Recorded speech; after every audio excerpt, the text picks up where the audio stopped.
每天从小溪流水和清脆的鸟叫声中醒来，空气是那么清新，精神没有任何压力。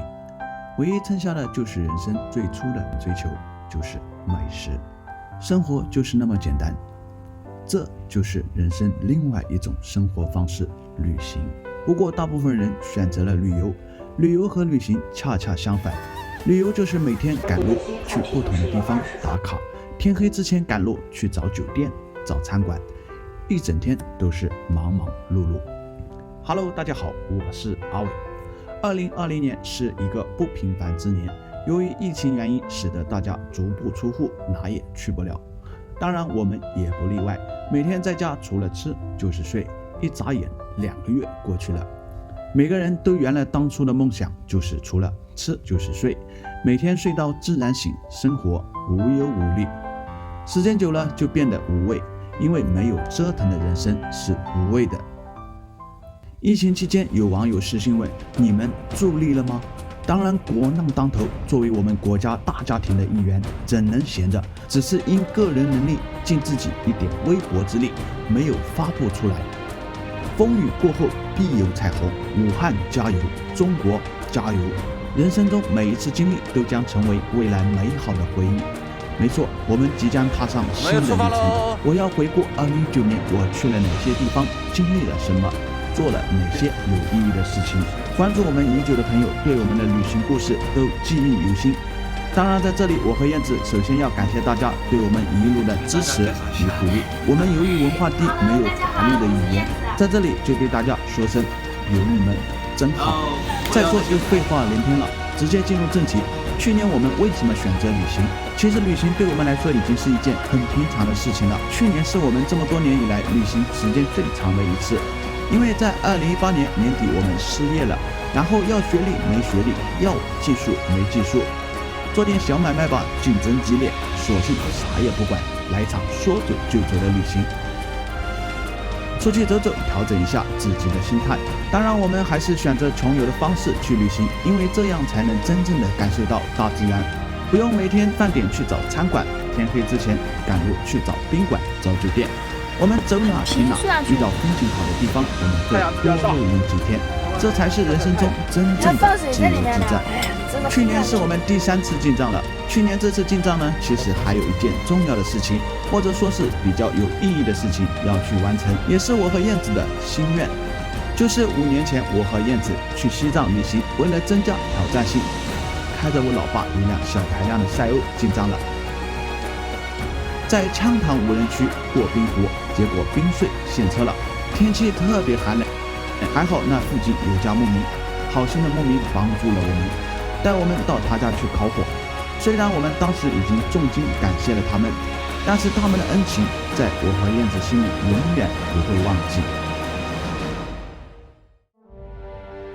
转眼过去5年了，由于西藏地广人稀，到处荒无人烟，再加上那家牧民在羌塘无人区双湖县境内几十300公里，每一户人家也没有任何标志性建筑物，这给我们这次寻找增加了很大的难度，简直就是大海捞针。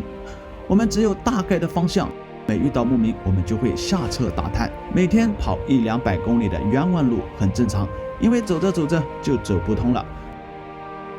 由于我们开的是轿车，在寻找途中经历了很多的磨难，但对我们来说，这可能是人生中的一种磨练，也是我和燕子这一生永远不会忘记的经历。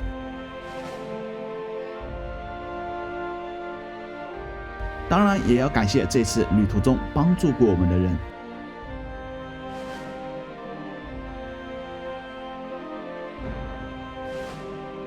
风雨过后见彩虹，我和燕子的心愿终于实现了，我们找到了。当然还好这位藏族同胞看到我们手机上的照片所认识，然后很热心的带我们过去找那5年前帮助过我们的兄弟俩。如果没有这位朋友，我想应该这辈子都不可能和那兄弟俩相遇了，因为那兄弟俩家我车开不过去，是热心的藏族同胞骑着摩托去帮我们通知的。功夫不负有心人，哈哈，时隔5年我们又相聚了，我无法用语言来表达我当时的心情。那个阿佳帮我那个烧开水，然后煮饭给我们吃。年了，5年了，我们现在又见面了，帅小伙，哈哈，多帅啊！哎呀，真的开心，真的开心。你不是说去拉萨了吗？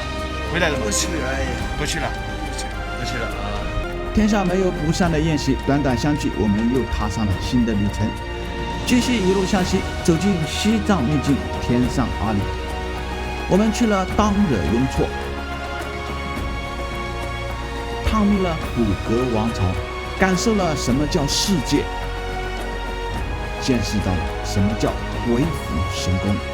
我们看到了神山冈仁波齐，来到了圣湖马旁雍措。转眼西藏之旅在不知不觉中结束了。我们穿越了新藏线，来到了昆仑第一层天路0公里。刚到这就感受到了浓浓的西域风情。我们吃那个烤鱼，自己养的这个塘里面自己养的烤鱼，只用我们到了新疆，迫不及待先到乡村露营2天，帮着村民一起种西瓜，一起吃饭，终于感受到了新疆的风土人情。不知不觉，我们开启了新疆之旅。在新疆，我们还遇到了2位美女粉丝，很热情，带我们游喀什古城，吃当地美食，了解当地文化。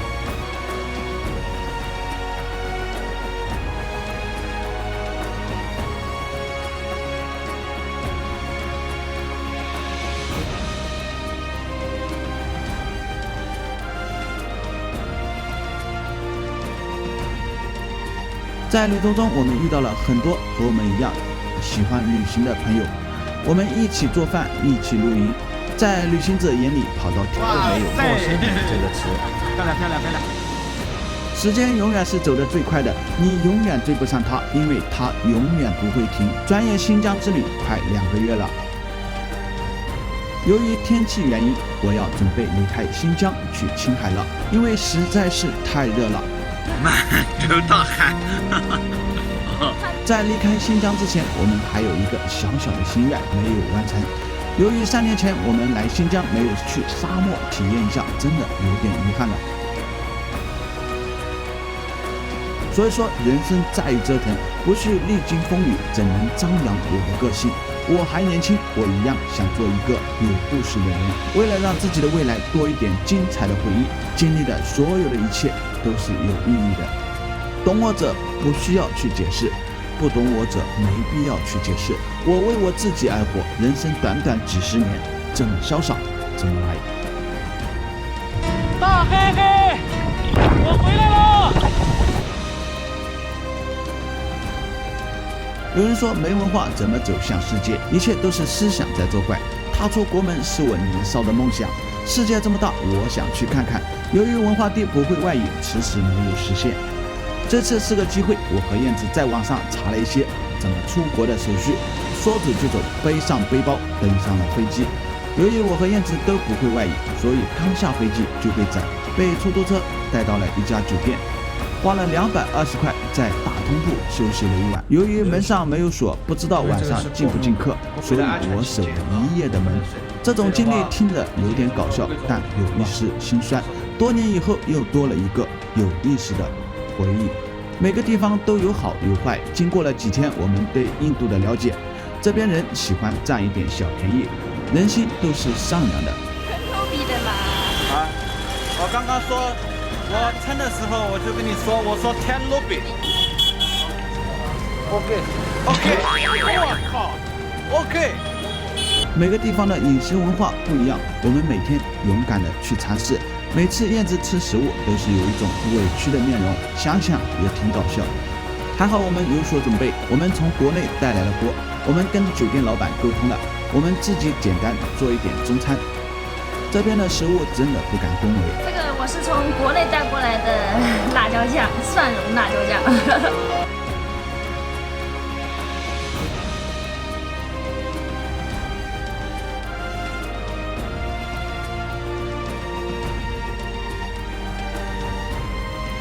印度这边贫富差距真的让人震惊，这些平民真的连家都没有，生活如此困难，每家还生那么多的小孩。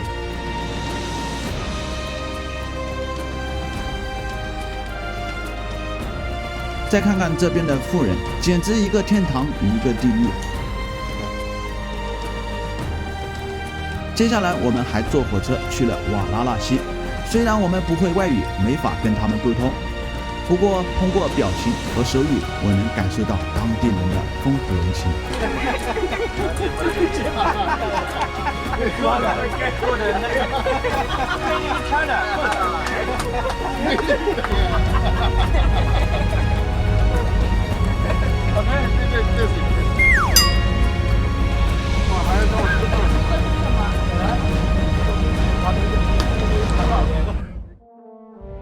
在火车上睡了一晚，天亮了，我们到了。 Good morning. Good morning. Good morning. 瓦拉纳西清晨的恒河边非常的热闹，恒河水在印度人心中称为圣水，所以这边每天有很多从远道而来的信徒下水洗澡祈福。每到一个地方不去深入的感受一下当地的风土人情，等于白来。刚好我们在印度遇到了几个国内的朋友，我们约好了一起去农村。我们终于感受到了当地文化，感受到了当地人的热情。我们就是要吃给他们看，特甜。你看这两个外国人在干嘛？快呀，差不多，快慢差不多，只是我觉得他们平衡力太好了。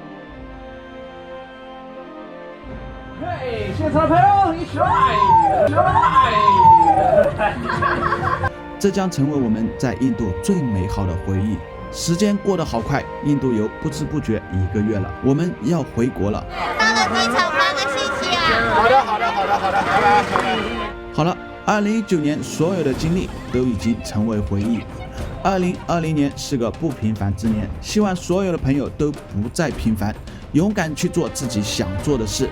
我们即将开启新的旅程，期待旅途中与你相遇。我是阿伟，感谢支持。